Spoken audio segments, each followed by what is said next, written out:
제목의 말씀은 나를 믿는 자는 산다입니다. 하나님이 아니고서는 이런 선포를 할 수 없습니다. 인간이 다른 사람에게 나를 믿으면 너희가 살 수 있다 이렇게 말할 수는 없는 겁니다. 왜 그러냐면 죽음은 인류 최고의 원수이기 때문에 그렇습니다. 그래서 죽음을 피해가는 사람은 없습니다. 죽음은 인류 최고의 뭐라고요? 원수다. 그래서 죽지 않는 인간은 없다. 문제는 많은 사람들이 죽음 후에 그 인생을 생각하면서 종교를 가지려고 합니다.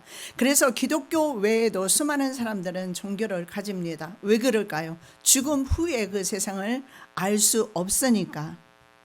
올 때는 순서가 있었습니다. 그러나 갈 때는 순서 없이 모두 갑니다. 그래서 오늘 제목의 말씀, 나를 믿는 자는 산다. 이런 선포를 과연 누가 이 죽음 앞에 선 사람들에게 할 수 있는가? 없다라는 겁니다. 우리가 많은 것을 세상에 살면서 믿고 삽니다. 그렇다고 그것이 우리에게 구원을 가져다 주는 것은 아닙니다. 그러나 우리가 예수를 믿을 때 예수님은 우리에게 영생을 주시고 생명을 주시고 환경의 회복까지 주신다는 사실을 믿으시기 바랍니다. 왕들이나 고관 대작이나 천하장사 심지어 종교 창시자조차도 자신은 물론 타인을 구원할 수는 없었습니다. 자, 부활이 없으면 생명이 없고 생명이 없으면 부활 없습니다. 동일한 말이 되겠습니다. 자, 다른 종교는 부활이 없습니다. 물론 이집트에 오시리스 신앙이 있어요. 그리고 바벨론에도 담무스 신앙이 있습니다. 그래서 담무스가 죽었을 때가 겨울이고 이제 새싹이 돋게 되면 담무스가 부활했다고 그들은 생각하면서 부활절로 지킨 건 사실이지만 둘 다 타인에 의해서 암살을 당했지 예수님처럼 우리 인류의 죄를 대신 지고 스스로 바로 그 죽음으로 나아갔던 그런 인간은 없다라는 사실을 믿으시기 바랍니다. 자, 나사로가 오늘 본문에 보니까 다 우리가 읽지는 않았지만 병들어 죽은 지 나흘이 되었습니다. 자, 유대 신앙에서 3일 동안은 그 혼이 떠나지 않고 있다가 나흘째 되는 날은 그 영혼이 완전히 떠나가는 것으로 그런 신앙, 바리새적인 신앙을 가지고 있었습니다. 예수님께서 이틀이나 더 유하시고 늦게 가신 이유가 아마 거기에 있지 않을까. 그래서 나흘이 되었습니다. 죽은 지 이미 나흘이 되었습니다. 그러면 그들의 영혼도 떠났고 몸에는 냄새가 납니다. 자, 이러한 상황, 소망이 없습니다. 이 혈육의 죽음 앞에서 마리아와 마르다가 할 수 있는 것은 눈물밖에 없어요. 가장 사랑하는 독자라도 죽었을 때 할 수 있는 것은, 인간이 할 수 있는 것은 눈물밖에 없습니다. 자, 내가 곧 죽는다는 사실에 대해서는 안다. 하지만 내가 결코 피할 수 없는 그 죽음이라는 것에 대해서 어느 무엇이나 아는 것이 없다. 파스칼은 이렇게 말합니다. 죽는다는 사실은 저와 여러분도 공감합니다. 그리고 피할 수 없는 죽음이란 것에 대해서 아는 것이 없다 이렇게 말하는데 우리는 알고 있습니다. 적어도 우리는 파스칼보다 더 유식하다라는 뜻입니다. 우리 기독교인은 왜 죽는지 알고 있다라는 것입니다. 그렇다면 인간은 왜 존재하며 인간은 왜 죽어야 하는가? 나는 내가 어디에서 왔는지 모른다.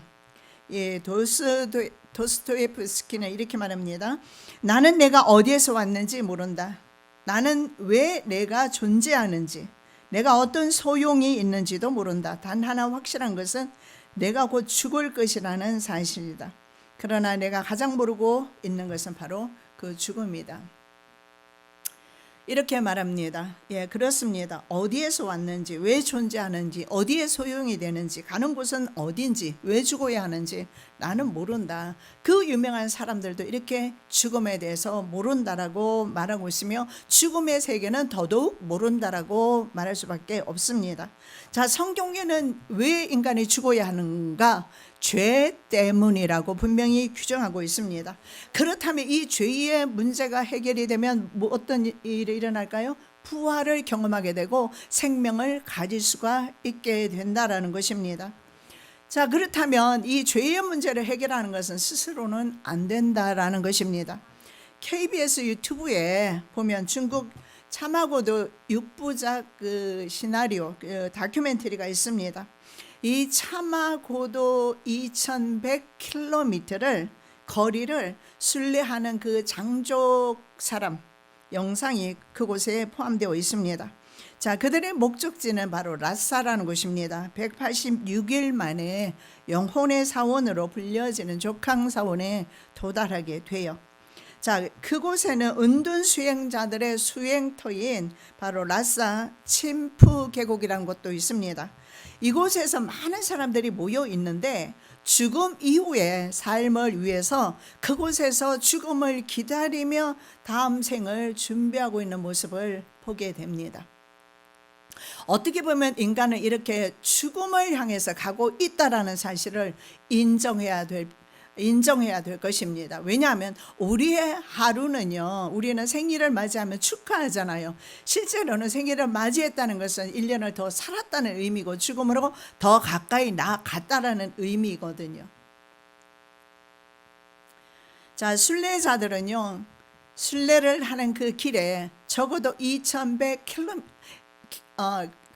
거리를 순례하는 동안에 그들은 아무리 산이 높고 길이 험해도 가시덤불이 있어도 그들은 우회하는 법은 없습니다. 그 길을 그냥 쭉 나가는데 강이 나오면 어떻게 하느냐면 강 길이만큼 미리 엎어져서 절하고 그 강 길이만큼 절을 하는 거예요. 그러니까 길면 길수록 절을 더 많이 하겠죠. 엎드려 절하고 강을 건넙니다. 그리고 엎드려 절하기 어려운 가시덤불이 나오면 미리 절하고 역시 가시덤불을 헤쳐나가요. 심지어는 차들이 질주하는 사거리 같은 곳에서도 바닥에 엎드려서 절하고 그리고 계속 서너 발자국씩 나갑니다. 참 말이 그렇지 2700km입니다. 적어도 7개월간의 거리를 엎드려 절하고 일어나서 서너 발자국 걷고 그리고 다시 엎드려 절하고 서너 발자국 걸어서 나아갑니다. 이렇게 고행의 길을 갑니다. 그래서 어떤 데는 모래바람이 불고 온도가 영하 20도에서 30도까지 떨어지는 곳도 있습니다. 왜냐하면 계절이 바뀌어요. 7개월이라는 계절이 바뀌지 않습니까? 여름이 출발해도 마찬가지고 계절이 바뀌어요. 그래서 심지어는 영하 30도에서도 견디면서 계속 절을 하면서 갑니다. 그래서 무릎에는 가죽 앞치마가 있는데요. 이 앞치마가 금방 닳아버립니다. 가죽인데도 불구하고. 그래서 고무 타이어를 덧대서 절을 하는데 여러분 고무 타이어를 앞에 대면 얼마나 무겁겠습니까? 예수 없는 인생이 그런 거 아니겠습니까? 고무 타이어를 앞에 덧대어서 계속해서 나갑니다. 손에는요 두꺼운 나무 장갑처럼 나무를 손에 덧대어서 쫙 앞으로 밀고 나가고 그리고 다시 절한 뒤에 일어납니다. 그리고 다시 쫙 밀고 나가고 야 이렇게 해서 구원이 이루어진다면 참 구원받을 사람은 거의 없겠구나. 그럼 저와 여러분도 2100km를 그런 식으로 고행을 해야 합니다. 여러분 우리는 그렇게 고행 안 해도 된다라는 말씀을 드리는 거예요. 왜냐하면 예수님이 대신 십자가를 지셨기 때문에 예수 믿으라는 겁니다. 예수님을 온전히 영접하라는 겁니다. 그러면 날 위해 대신 죽으셨기 때문에 나에게 부활 생명을 나는 거저 얻게 되는 것이기 때문에 그렇습니다.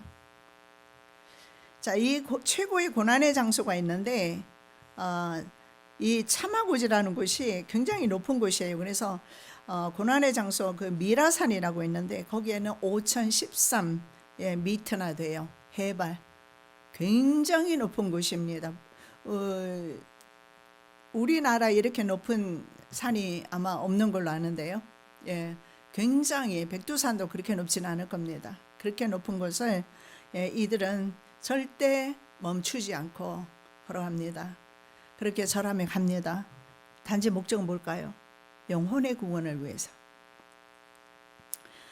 자, 세 사람이 서너 발자국 하면서 절하면서 가는 동안에 뒤에 보면 나이 많은 64세인가요 된 분이 식량과 야전 텐트를 밤에는 자야 되니까 싣고서 수레를 밀고 그 높은 산을 향해서 올라갑니다. 도달한 후에는 또 어떠하 있습니까? 그곳에서 10만 배 절을 해요. 도달한 후에는 또. 그리고 돌아갔습니다. 자, 인터뷰를 했어요. 왜 이런 고행을 하는가? 그들은 그렇게 말합니다. 족항사원의 바로 석가모니를 만나기 위함이고, 그리고 왜 2100km를 이렇게 엎드려 절하면서 걸어가야 되는가? 이유는 힘들고 고난이 심할수록 자신들의 죄가 정화된다고 그렇게 말을 하는 걸 들었습니다. 자신이 고난이 심하면 심할수록 죄가 정화된다. 저는 의문이 들었어요. 그러면 돌아온 이후에 짓는 죄는 또 어떻게 해야 될까? 100세가 되어서 그렇게 기면서 또 순례를 떠나야 되는 것인가? 죽기 직전에 짓는 죄들은 어떻게 할 것인가? 여러분, 근본적으로 나는 내 죄를 정화시킬 수 없고 내 죄를 없애지 못한다는 사실을 믿으시기 바랍니다. 그래서 우리는 모든 문제마다 주님을 필요로 하고 있고, 주님을 여러분 영접할 때, 믿을 때, 주님께 의탁할 때 도움을 받을 수가 있습니다. 자, 다른 종교나 인간이 이해하지 못하는 인간의 죽음에 대해서 성경은 주님의 명령이라고 말씀을 합니다. 그래서 인간은, 범죄한 인간은 죽는다. 이건 세상 법도 마찬가지입니다. 미국에 살면서 많은 분들이, 한국에서 이민 온 분들이 미국 법을 이해하지 못해서 내 자식이니까 내가 자식을 때렸어. 우리 교회 교인이 그런 분이 있었어요. 아이가 첫째 아이가 9살인데 너무너무 별납니다. 처도대로는 한 대씩 주워받고 싶으니 얼마나 엄마가 화가 나겠어요. 막내 이제 갓 태어나서 얼마 되지 않은 아기를 밟고 지나가고 막 그래요. 그런데 엄마가 이 아이를 엄청 때렸어요.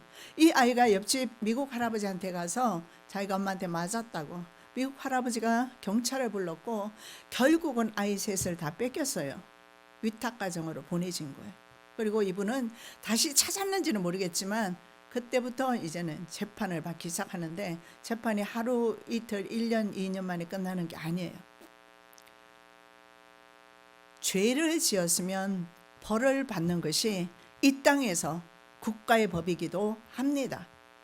천국에도 법이 있습니다. 죄인은 들어올 수 없다. 그럼 어떻게 들어올 수 있느냐? 예수를 믿으면 하나님께서 딱 하나 방법을 주셨는데, 내 아들을 너희의 죄를 대신해서 죽도록 너희에게 내어주었으니 너희가 내 아들 예수 그리스도만 믿으면 내가 통과시켜 주겠다.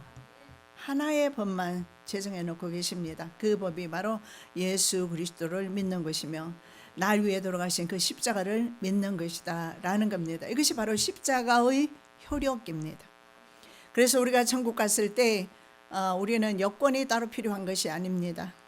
예수님의 그 보혈을 믿느냐 믿지 않느냐, 우리 심령 속에 바로 예수님을 모시고 사느냐, 예수님이 보이느냐 보이지 않느냐에 따라서 결정될 것입니다. 만일에 우리가 이런 고행을 통해서 구원받는다고 하면 오늘부터 여러분은 고행으로 들어가셔야 합니다. 차마 고지로 가시던가 아니면 뭐 다른 고행을 하시던가 수도원으로 간다던가 아마 해야 될 것입니다. 자, 성경에 바로 말씀하고 있는데 이사야 90장 3절입니다. 주께서 사람을 티끌로 돌아가게 하시고 말씀하시기를 너 인생들은 돌아가라 하셨사오니, 그래서 돌아간다. 다른 종교에서 밝히지 못하는, 왜 돌아가는지 밝히지 못하는 죄 때문에 돌아간다, 이렇게 말씀하고 있습니다. 자, 본성적으로 죄인된 인간이 스스로를 정죄하기 위해서 할 수 있는 것은 아무것도 없습니다. 미국 법에 이런 법이 있어요. 이 사람은 사형에 해당하는 법이기도 하지만 영원토록 형무소에 두기 위해서 뭐 186년 아니면 200년, 300년 형이 떨어지는 경우가 있어요. 그렇게 살 사람도 없습니다만은 무슨 노력을 한다 하더라도 그는 감옥에서 나오지 못할 겁니다. 그 형기를 채우기 전까지는요. 스스로 노력해서 자신의 죄를 없앨 수는 없다라는 겁니다. 우리는요, 죽음 직전까지 말입니다, 범죄합니다. 어쩌면 우리는 숨을 쉬는 동안 죄를 짓고 있습니다. 그러면 내 행위로 말미암는다면 내가 마지막 순간에 이제 나이가 들어서 기지도 못하고 수도원에 가지도 못하고, 나는 행동에 제한을 받는 상황에서도 고행을 할 수가 없는데 나는 어떻게 해서 구원을 받을 수 있을까? 하나님의 나라는 믿음으로 가는 나라입니다. 그래서 스스로 죄를 씻으려는 그 어떤 노력도 소용이 없다는 사실을 믿으시기 바랍니다. 자, 하나님께 죄인으로 규정된 인간의 죄는 너무나 크고 무거워서 우리가 만일에 그 죄를 짊어지고 일평생 감옥에서 보내도 해결할 수 없습니다. 바로 나를 대신해 십자가에 달리시고 부활하신 예수 그리스도를 믿을 때 비로소 죄에 대한 용서가 있습니다. 그리고 칭의가 이루어지는데, 칭의는 뭡니까? 의인이라는 새로운 신분을 말해요.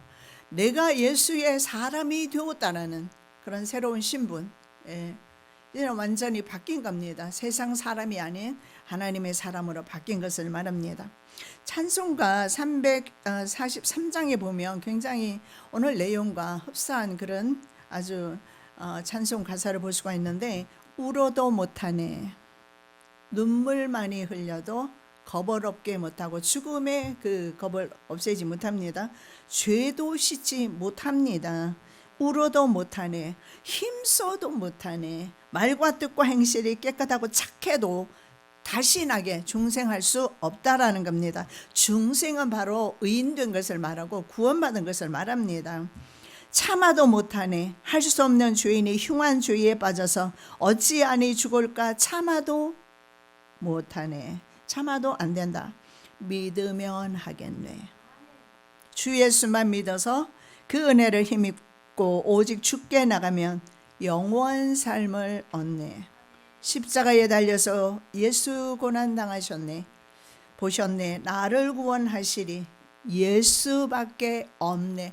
only one입니다. 예수 그리스도이십니다. 그분의 이름은 예수 그리스도이십니다. 날 위해 죽으셨고 날 위하여 다시 부활하셨고 지금은 하나님 보좌 우편에서 그 구원을 이루어 가고 계십니다. 우리는 굳이 7개월 기간 2100km 고행을 하지 않아도, 평생을 수도원에서 지내며 수련하지 않아도 구원받을 수 있습니다. 그저 주시는 그 구원의 은혜를 받기만 하면 됩니다. 왜냐하면 예수께서 내 죄를 대신해서 죄값을 치르셨기 때문에 그렇습니다. 자, 사람의 연수는 모두 다릅니다. 그런데 창세기 5장 말씀에 보면 이렇게 말씀 전체가 이렇게 되어 있어요. 낳았으며 죽었으며 낳았으며 죽었으며 낳았으며 죽었으며. 인류의 역사는요, 낳고 죽는 역사입니다. 계속해서 낳고 죽고 낳고 죽고.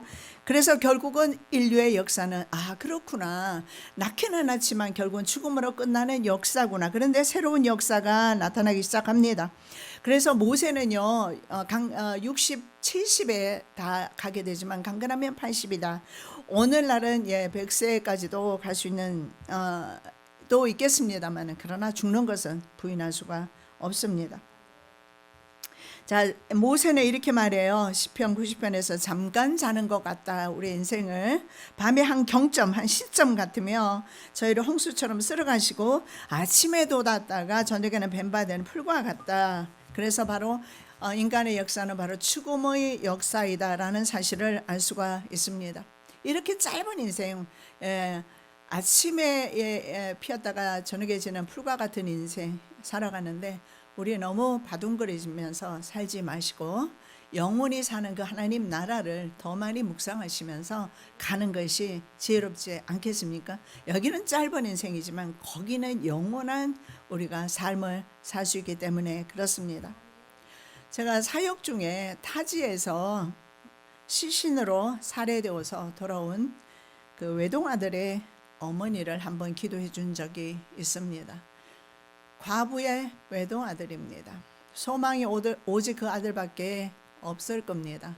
동남아시아 쪽에 갔다가 왠지 모르게 살해되어서 죽음조차, 원인조차, 이유조차 누가 그랬는지 밝히지도 못한 채 그런 어머니, 이미 죽은 지 3년이 지났지만 그 어머니의 삶은 3년 전으로 이미 끝나 있었더라고요.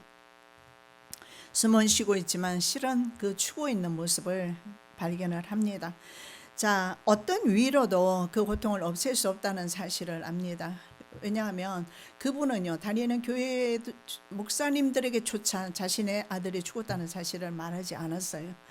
왜냐하면 나눈다 해서 고통이 없어지는 것도 아니고 그 고통을 너무 심하니까 자신의 속으로 그 고통을 삼키면서 그 고통을 음식 삼아 살아가고 있는 모습을 발견을 했어요. 그래서 저는 기도를 하는데 마음속에 극심한 고통은 있는데 이 원인이 무엇인지 알지를 못해서 물어봤습니다. 이 고통이 도대체 어디에서 온 것이냐.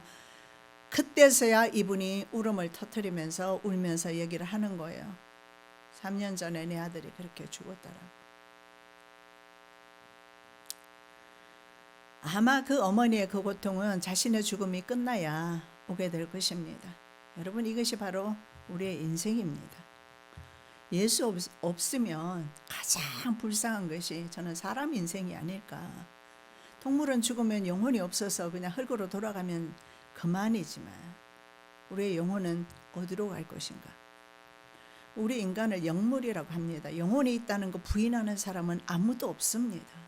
그렇다면 죽은 후에 우리의 영혼은 어디로 갈 것인가? 성경은 두 가지로 분명하게 말씀하고 있어요. 천국 아니면 지옥. 자, 예수님께서 가시는 곳에는 언제나 살아나는 일이 있었습니다. 지금도 살아나는 일들이 있습니다. 환경이 살아날 것입니다. 문제가 해결됩니다. 예수님이 살아 계셨을 때 그 행적이 사복음서에 기록되어 있습니다. 한번 읽어보십시오. 예수님이 가시는 곳마다 그 불행이 있었습니까? 어둠이 있었습니까? 죽음조차도 피해 갑니다. 시신이 살아납니다. 환경이 바뀌어지는 것을 보게 됩니다. 이것은 바로 다른 종교에는 절대 없는 바로 그 부활입니다. 실제로 사람이 죽어서 부활하는 것도 부활이지만 우리의 환경이 살아나는 것도 부활입니다. 그런데 우리의 삶 속에 이런 부활은 바로 예수 그리스도를 믿을 때 가능하다는 사실입니다. 그래서 기독교를 부활 종교라고 합니다. 생명의 종교입니다. 누가복음 7장에 예수께서 나인이란 성에 가시다가 죽은 자를 메고 나오는 죽음의 행렬을 발견하게 됩니다.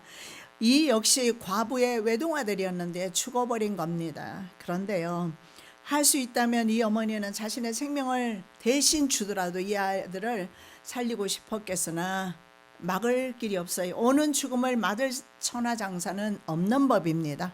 그래서 이 죽음의 행렬을 그 누구도 막을 수 없는데 막으신 분 한 분이 계세요. 그분이 바로 예수 그리스도세요. 그 죽음의 행렬 앞을 예수께서 막으시고 그 아들의 그 나인성 과부의 아들을 살려주셨어요. 살아나는 부활절 되시기 바랍니다. 자, 인류 최고의 은혜는 바로 부활입니다. 인류에게 가장 큰 은혜가 바로 예수님의 부활입니다. 자, 여러분, 신약은 말입니다. 오신 예수님의 행적을 기록하고 있습니다. 자, 그리스도의 사역은 바로 생명과 부활 사역이었음을 방금 제가 말씀을 드렸습니다. 자, 마태복음 1장에 바로 신약 성경 처음 시작하는 마태복음 1장에는 보면은요, 어떻게 말씀이 나오느냐, 낳고 이렇게 계속 나와요. 그래서 낳고라는 단어가 계속 지속적으로 나오는 것을 발견하게 됩니다. 마태복음 1장 1절입니다. 아브라함과 다윗의 자손 예수 그리스도의 세계라, 새로운 세계가 열린 겁니다. 마태복음에서 새로운 세계가 열립니다. 그것이 뭡니까? 바로 예수 그리스도를 통한 바로 생명의 계보입니다.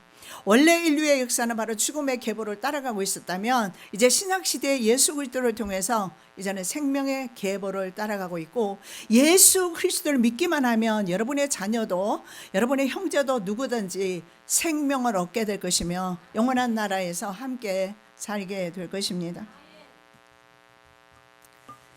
자, 예수님도 인간처럼 죽으셨습니다. 그러나 죽음이 그를 막았을 수는 없었습니다. 고린도전서 15장 55절입니다. 사망아, 너의 이기는 것이 어디 있느냐? 사망아, 너의 쏘는 것이 어디 있느냐? 이스라엘의 그 무덤에 돌문 우리처럼 이렇게 땅에 묻지 않습니다. 그들은 동굴 같은데, 그래서 아주 물이 굉장히 육중하고 무겁습니다. 그래서 여인들은 돌을 굴릴 수조차 없어요. 그런데 이렇게 육중한 그 돌문을 조차도 예수님의 부활을 막을 수 없었어요. 예수님은 이런 지형 지물이 전혀 문제되지 않으셨어요. 분명히 돌문은 있었지만 예수님은 이미 살아나신 겁니다. 자, 천사가 이렇게 말합니다. 그가 여기 계시지 않고 그의 말씀하신 대로 살아나셨느니라. 현재까지 예수님의 무덤은요, 빈 무덤입니다. 그러나 내가 예수 그리스도를 온전히 내 마음속에 영접하지 못하면 교회를 다녀도 역시 여러분의 환경은 언제나 예수님을 바로 무덤 속에 가둬놓은 것처럼 그런 환경 속에서 살게 될 것입니다. 여러분, 예수님을 자유케 하셔야 합니다. 예수님은 부활의 예수님이십니다. 예수께서 부활하셔야 내 환경이 부활이 되고 내 건강이 부활이 되고 내 모든 내 생명조차도, 내 자녀의 생명조차도 부활이 있는 겁니다. 여러분, 예수님을 다시금은 그 무덤 속에 가두지 마시고 예수님을 자유케 하심으로, 그래서 예수님을, 부활의 예수님을 내가 영접할 때 나도 자유하게 되는 겁니다. 자, 마리아는 어떻습니까? 마리아처럼 우리는 예수님을 무덤에서 찾지 않아야 할 것입니다. 마리아는 예수님의 그 부활의 약속의 말씀이 있었지만 그럼에도 불구하고 아침에 새벽에 무덤에 가서 찾습니다. 그리고 누가 이 돌문을 굴려줄 것인가 근심하게 됩니다. 그렇게 마리아처럼 예수님을 무덤 속에 두면 우리의 환경도 언제나 죽어 있을 겁니다. 자, 막달라 마리아와 다른 마리아가 안식 후 첫날 새벽에 무덤을 보려고 갔습니다. 마태복음 28장 2절에 나와 있어요.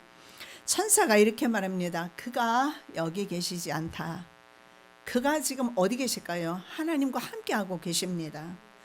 그의 말씀하시던 대로 살아나셨다 증가하고 있습니다.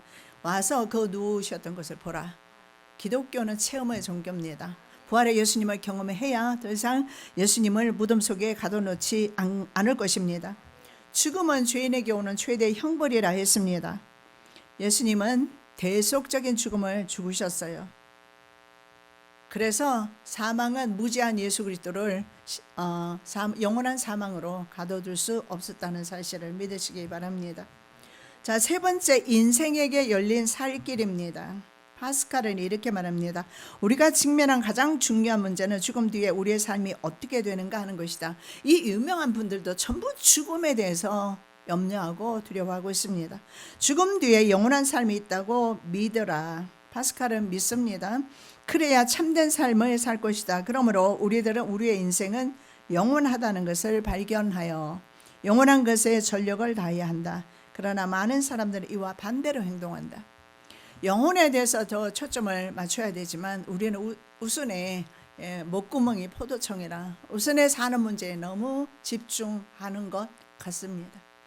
믿음의 사람일수록 세상보다는 저 영원한 세상에 더 몸과 마음을 드리는 법입니다. 예수와 함께 하는 곳이면 언제나 살아나는 역사가 일어났습니다. 예수님 자신이 바로 부활이고 생명이기 때문입니다. 예수께서 가라사대 나는 부활이요 생명이니 나를 믿는 자는 죽어도 살겠고 무릇 살아서 나를 믿는 자는 영원히 죽지 아니하리니 이것을 내가 믿느냐. 자, 여기에 예수 믿으면 안 죽는다는 말이 아니지 않습니까? 죽은 자가 누굽니까? 바로 나사로를 가리킬 겁니다. 네가 믿으면 너의 오라비, 이것은 바로 마르다에게 주시는 말씀이에요. 네 오라비가 살아날 것이고, 그러면 이것은 개인사입니다. 우리 성도는 어떻게 될 것인가? 예수를 믿으면 성도에게 주시는 말씀은 영원히 살게 될 것이다.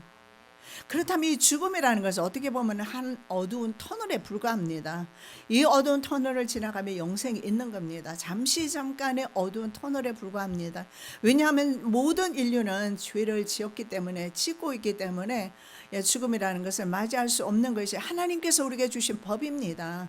죄를 지었으면 법정에서 그 죄에 대한 선고가 있지 않습니까? 당연히. 그래서 우리는 밥 먹고 하는 일이 죄 짓는 일인데 그 죄에 대해서 책임을 져야 하지 않습니까? 난 질 수가 없어요. 생각으로 짓는 죄들까지 있는데 어떻게 책임을 질 수 있어요? 예수님이 대신 책임져 주신 겁니다. 자, 영생이라는 것은요, 예수를 믿는 사람이 영원히 죽지 않는데 이것이 영생입니다. 영생은 성도가 이 땅에 사는 동안에 이미 소유하고 있다. 그래서 육체적인 죽음이 와도 이 영생은 소멸되지 않는다. 자, 부활과 생명은요, 절대 나눌 수 없는 불가분의 관계에 있습니다.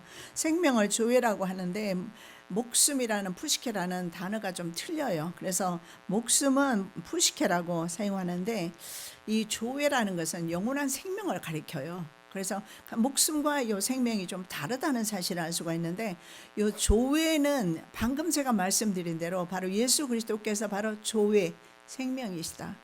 그래서 예수 그리스도께 붙어 있는 자는 조회, 영원한 생명을 가진다라는 의미가 됩니다. 그래서 우리는 예수 그리스도를 영접하는 순간에 조회, 영원한 생명을 가진 것입니다. 사실은 가졌어요.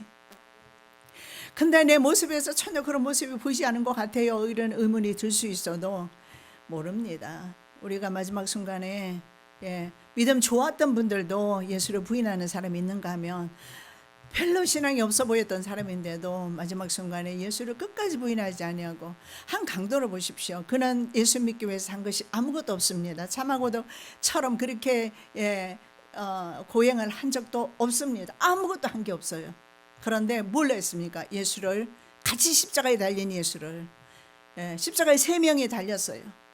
근데 다른 강도를 믿은 것도 아니고 바로 옆에 계시는 예수님을 믿은 겁니다. 예수님 뭐라고 말씀하세요? 오늘 너와 내가 나군에 함께 있을 것이다. 믿음으로 예수님, 우리는 영원한 생명을 얻은 겁니다. 그러므로 예수께 붙은 자들에게 바로 살 길이 열립니다. 히브리서 10장 20절, 그 길은 우리를 위하여 휘장 가운데로 열어놓으신 새롭고 산 길이요 휘장은 곧 저의 육체이니라. 자, 예수께서 바로 부활의 첫 열매가 되셨습니다. 고린도전서 15장 20절, 그러나 이제 그리스도께서 죽은 자 가운데서 다시 살아 잠자는 자들의 첫 열매가 되셨다. 그리스도인에게 죽음은 영원한 형벌이나 아니면 소멸이 여러분 아닙니다. 없어지지 않습니다. 방금 말씀드린 대로 천국 가는 과정에 나타난 한 어둠의 단면이라 이렇게 생각하시면 됩니다. 다음에 우리는 영생의 나라로 바로 들어가기 때문에 그렇습니다. 생명의 부활, 조회를 경험하는 이 부활절 아침 되시기 바랍니다. 살아계신 아버지 하나님, 참으로 감사합니다. 하나님께서는 예수님을 십자가에 못 박으시고 우리의 죄를 담당케 하심으로 우리가 하는 것은 오직 그를 믿는 것입니다. 믿게 도와주심을 감사하고 평생 고행이나 수행하지 않아도 믿음으로 말미암아 영생을 소유할 수 있게 도와주셔서 감사합니다. 영생을 소유한 사람답게 세상에서 권세 있고 능력 있게 살게 하여 주시옵소서. 거룩하신 예수 그리스도의 이름으로 기도드립니다. 아멘.